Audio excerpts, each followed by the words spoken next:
The only prerequisite to making a decision is, do you want it?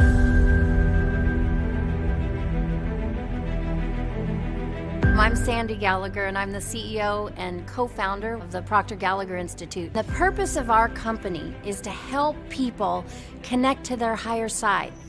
And that's what enables us to live the life that we're truly meant to live. Our company is growing. We're growing at such a rapid pace. I feel so blessed with the people we're attracting to our company and all the things that we're doing. One of the best projects that we've worked on, of course, is Living the Legacy, the 13 Principles of Success, based on the book Think and Grow Rich by Napoleon Hill.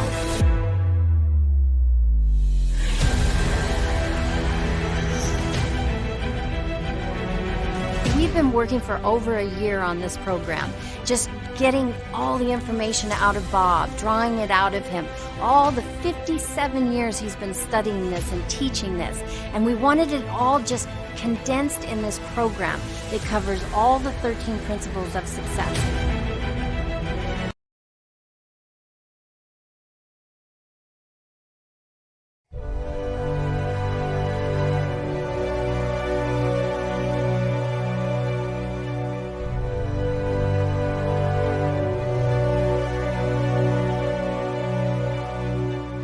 There is an intelligence which permeates every atom of matter and embraces every unit of energy perceptible. This infinite intelligence converts acorns into oak trees, causes water to flow downhill in response to the law of gravity, follows night with day and winter with summer. This intelligence may, through the principles of this philosophy, be induced to aid in transmuting desires into concrete or material form. But does it really work in the real world? There's only one way to find out.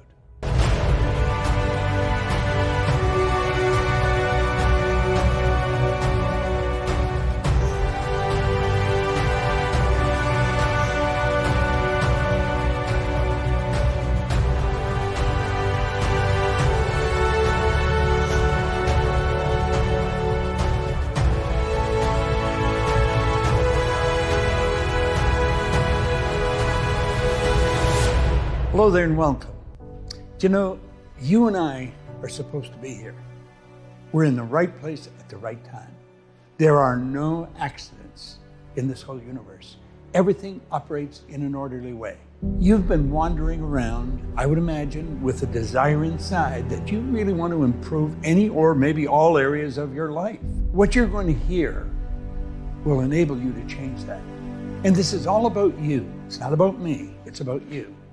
I'm going to share information with you that really originated way back in 1908 from the wealthiest man in the world, Andrew Carnegie. He commissioned a young reporter to go out and find the laws that govern. Build desire, and desire is really the yeast that raises the dough. Make no mistake about that. It's what really fuels the engine. The desire has to be there, and it has to be strong, and you can build it, and then you can add power to it. But you have to understand how your mind functions. And if you don't understand how your mind functions, the understanding of desire is going to escape you. And that's what happens with most people. They never really focus. They never develop the desire because they make the wrong decisions. Now think, when you're going after something you want, the only prerequisite, we've already covered this in decision, is do I want it? If you want it, bang, like that, you're going to make a decision to get it. Now, at that point, it's something you want. Wants are just resident in our conscious mind. They're not in our subconscious. They're in our conscious mind. It's something we see on the screen of our mind. We build an image of it. We're told to build images. We're told to build a crystal clear image in our conscious mind of what it is we want. We've often been told to write it out. I've mentioned that to many people. Describe it in as much detail as you can, and in the present tense. Present tense is vital. You see, if you study this long enough, you're going to realize that's all we've ever got. There isn't any past. There isn't any future. That's all an illusion. They're myths. Conscious mind, present tense. You've got to see what you want. Now, the trick is you've got to take the idea from your conscious mind of the want, and you've got to deposit it in the treasury of your subconscious mind. I did not originate that idea. William James did. I just love using it. He said, deposit it in the treasury of your subconscious mind, because that's where all the power lies. Well, how do we do this? Well, first of all, I think we have to review just who we are.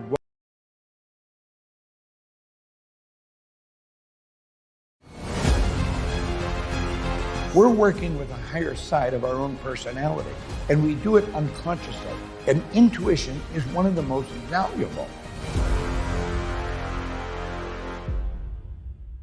The sixth sense can be assimilated, understood, and applied only by first mastering the other 12 principles.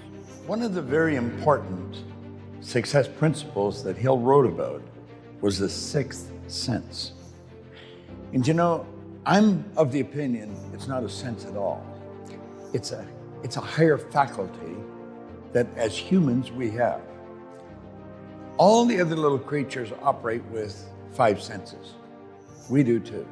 We see, hear, smell, taste, touch. Now, we've talked about this before in another principle, but it's important we bring it up again because as long as we live in a physical body, correspond with the material world, we're going to use our 5 senses. But if we're going to go on beyond this physical world, if we're going to get into the universal side of our personality, the spiritual side, the energy side of our personality, we're going to have to use a higher faculty. And we have these higher faculties. We've got perception, the will, reason, imagination, memory, and intuition. Now, intuition is that mental faculty that gives us the ability to tap in to universal intelligence. It gives us the ability to read vibrations of another person. We say this is psychic. A person that uses their intuitive factor is psychic. Well, the truth is everybody's psychic. Psyche is a Greek word for mind. And what we're using is one of our higher faculties of the mind, our intuitive factor. The intuitive factor gives you the ability to pick up the energy from another person or pick up the energy from universal intelligence and then translate it into an intellectual level, into words in our consciousness. In other words, it comes in the form of a feeling. You don't pick up words.